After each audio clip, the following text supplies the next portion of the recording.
I just bought this boat but it's not a bad and. It was, during our diagnostic, it was only firing on one cylinder. So we changed the pack, now it's firing on both of them. The impeller, you can see it's been sitting for a while. It's completely worn out. Spark plugs, the enrichment valve was cracked, so we took care of that. And this is the trim cable, and it wouldn't move, the motor wouldn't move.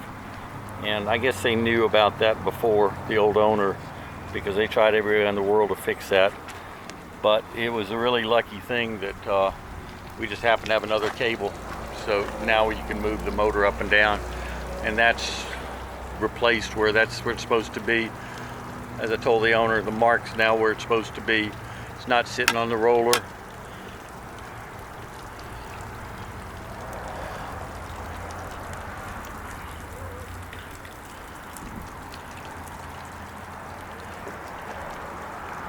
Go ahead and start her up.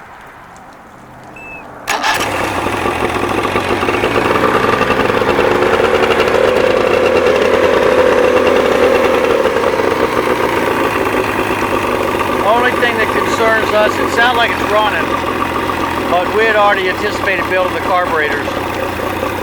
But this should be lined up with that right there, and we're having to advance the timing to make it idle. So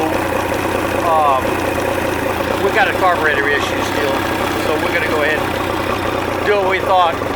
Take this, yeah, when it goes back down to where it's supposed to be, it dies. So we're going to go ahead and take the carburetors off and build them so we don't fight this issue.